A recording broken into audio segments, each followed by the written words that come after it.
Hi, and welcome to another episode of Building Stuff with Randal, which at this point should just be called Building Rockets with Randal, because today we're going to be building another rocket. This is the second of 5 or 6 different rocket crafts I have. I really love rockets, and kids do too.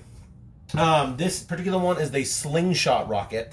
It differs from a lot of my rockets because instead of being powered by water propulsion, air pressure, or combustion, it's actually powered by the elasticity of a rubber band. As always, first we're going to start with material list. And again, remember this is per member, not overall. So every member is going to need 1 straw. The thicker, the better. Dollar store used to carry really thick straws. They don't so much anymore. So now, I like to go to McDonald's and just steal a bunch of straws.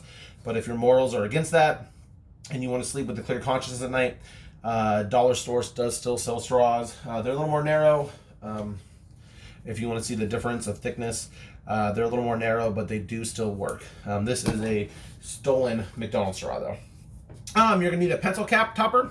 Like this one, or this one. I should have known different colors, but these are for sale at any office supply company, dollar store, wherever. Unfortunately, they cannot be stolen from McDonald's. They get mad if you steal their office supplies. They're going to need 2 popsicle sticks a piece. Again, large ones over the narrow ones, although for this activity, in theory, the narrow ones would work, but I wouldn't use them. Rubber bands, 3. Again, these rubber bands, unlike the harmonic episode, can be any shape or thickness, although for funsies, I would recommend you having one that can at least be stretched nice and long. It's not a requirement, but it'll help.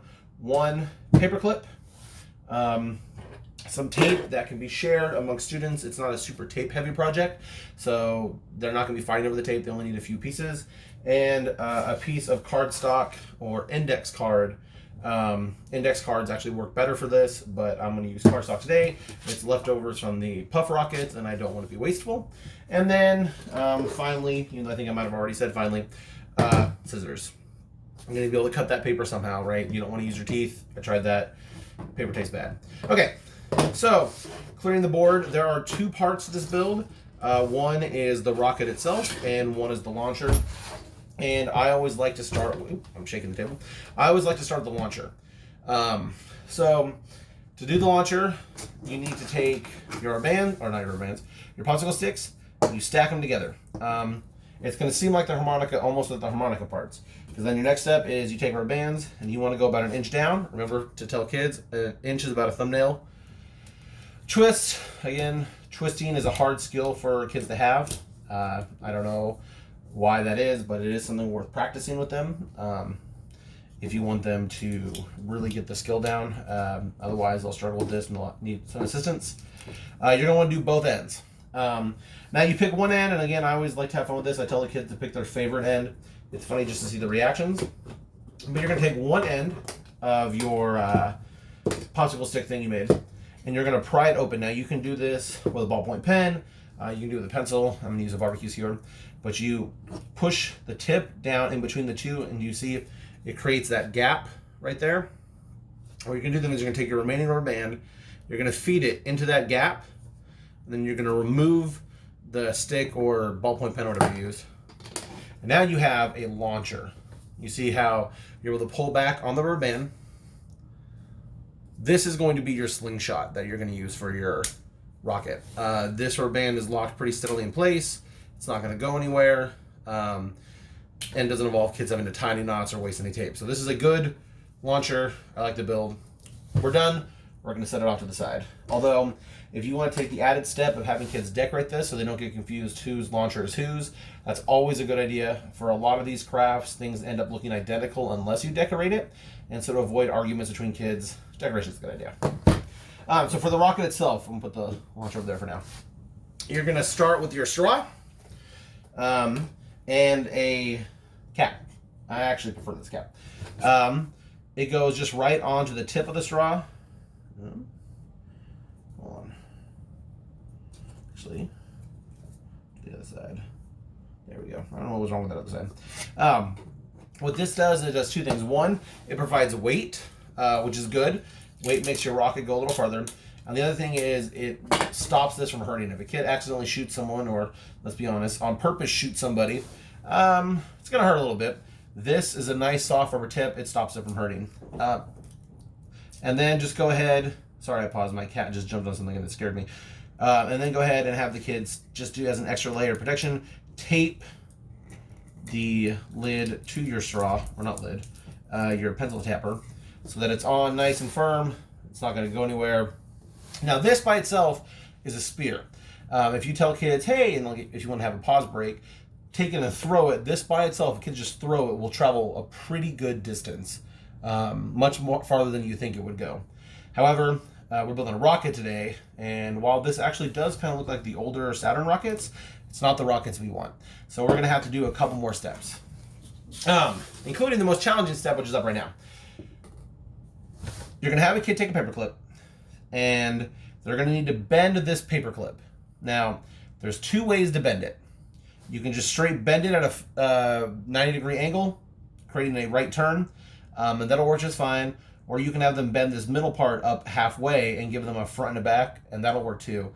I like to do the traditional 90-degree bend, which is like this. I don't know if I'm holding it closer. I don't know if that makes it easier to see or not. This works just fine for what we're building today. A lot of kids can do this.